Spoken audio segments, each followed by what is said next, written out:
So in this movie, we'll take a look at how our final particles or how our final RBCs were coming out of the blood vessel. So I have my camera sequencer right over here, and I have 3 cameras, but I'm just going to move this on the side and let's quickly play this. So this is our first camera where you see the red blood cells inside the blood vessel. Then you have the dengue virus over here, really small, going inside the dendritic cell. And then we'll switch to the next camera and you'll see your MMP2 coming out and forcing itself in, punching holes and leaking our blood vessel. And right now my camera switched because I just have to change my camera right here. So this one actually has to be at around more than 600 frames. So that's why it switched to the first cam. But pretty much that's what was happening. So let's play that one more time. So camera sequencer, and let's play this and minimize this. So wrong camera, let's go back to blood vessel. And let's go back to our camera sequencer. And let's hit play. Pause, go to the first frame and hit play. So again, our RBCs or red blood cells inside the blood vessel, dengue virus forces itself in to the dendritic cell, which then secretes the MMP2s. And if you're doing this, normally you would have a whole bunch of MMP2s and punching a whole bunch of holes because you want a lot of blood to come out. So it's forcing itself into that blood vessel right there. So pretty much that was the thing, but we still have one last thing to do.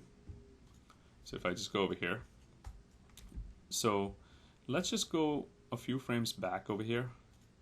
So this one was, its last frame was 600. So right at 600, I want all these particles to come out.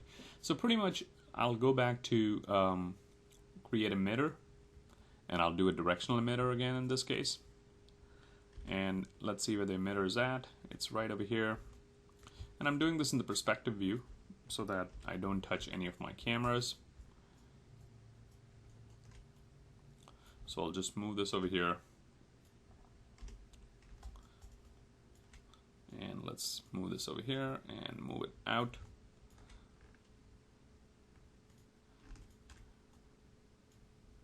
And move it right in place. So right around there and there. And pretty much if I hit play at this point, and if I go to my perspective actually, I want these particles over here.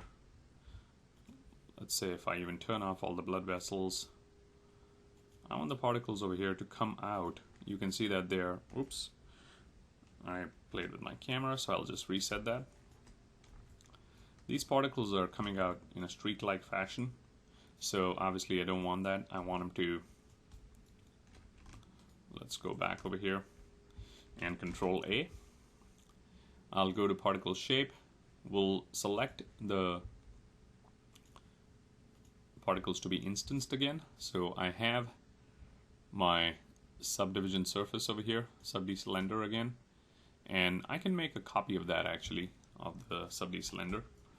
So let's do Control D and move it over here. So select the sub-D cylinder, shift select the particles and say particles instancer. So you can see there's a whole streak of particles coming out now. So again, go back to the outliner. We'll have to play around with a few settings.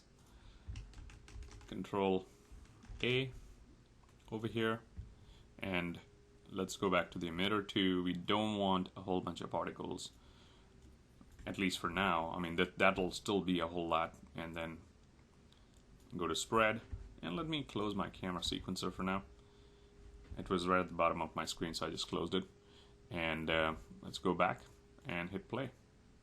So you can see these are coming out really right at the first frame, so I don't want them to do that.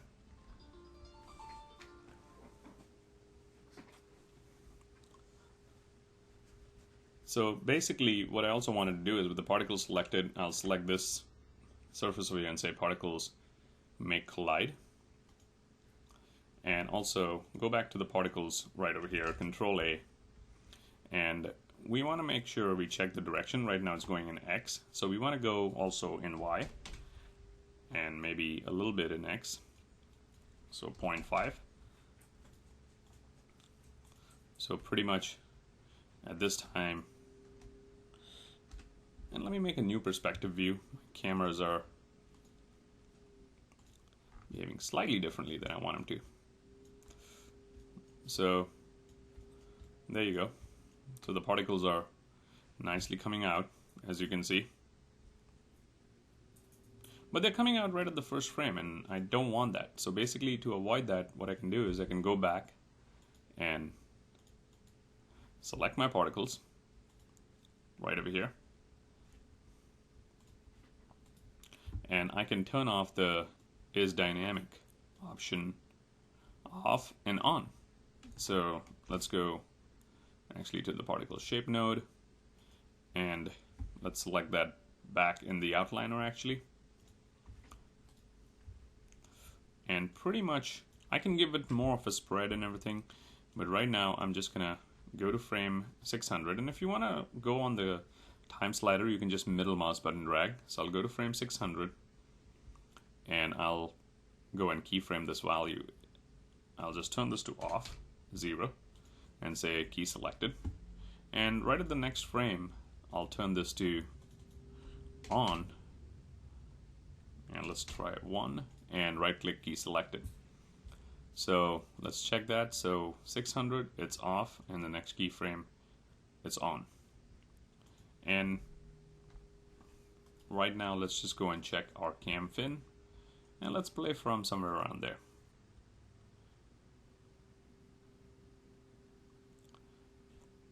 So it's still playing from there, but that's okay. I'll just, you can see there's no particles, and Dengu, the MMP2 is coming and it's going to punch a hole inside over there. And actually, let me go back to my camera sequencer. It's giving me a little problem, so I can redo my camera sequencer. So because it's only till 589 over here, so I need to change that value, so till about 1000. There we go. That should fix that, and let's play that one more time with the camera fin, and let's say till about there. So it plays from the first frame again, which is okay. The Dengu virus comes in, goes inside the dendritic cell, and this one, the MMP2, then comes out of the dendritic cell as it's being secreted by the dendritic cell. And again, just a reminder, you would normally do a lot more and do a lot more punching of the holes and leaking the blood vessel. And then goes in, forces itself in, as you can see, that guy drops in. And then at this point, you'll have a lot of particles coming out. And if they're not behaving in terms of respecting the walls of this, we can fix that too. You can also turn on, we just have to check our particle collision. Right now it's not playing real time, and the speed can be definitely increased. But you can see all these blood vessels, the blood cells, I'm sorry, coming out and spreading. And they're not supposed to be here, they're supposed to be inside the blood vessel. So that's why the person can fall sick, and the blood pressure can go down, and the person can die. So there's our final animation right there. And to render, pretty much I went to the render settings, and all you can do is production and highest quality render, and just make sure that you are giving a file name. So I'll just call this, in this case, let's say I'll just call it MMP, and name number dot extension. I'll do 1 through, say, 1000 frames. And I normally do TIFF files or Targas, but let's say if I just do JPEG right now, production highest quality. You can also cast the particles if you wanted to, just by selecting the particles and going under solvers, and you can pretty much cast the particles from here if you wanted to, but you can enable the memory caching. But right now I'm not going to do that, and simply just make sure you're rendering at the right resolution. You're rendering the right cameras. In this case, I would not use really the camera sequencer was a good one to just watch, but my personal choice is I would still render separate cameras and take it to a post-production software and lay down my audio track and everything. Although the camera sequencer does allow you also, if you just go here, there's also ways you can import audio tracks.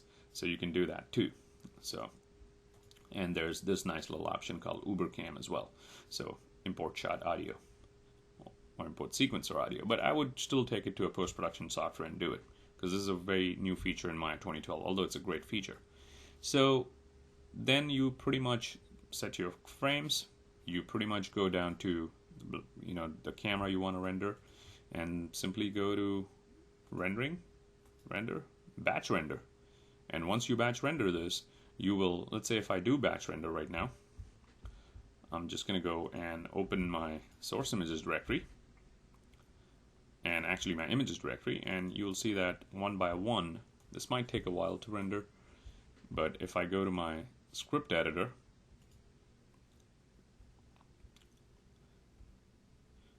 and this is still not even started, so it's completed, so I'll have to go and check it, but pretty much you can start rendering this, and all your files will show up over here in the images directory for different cameras.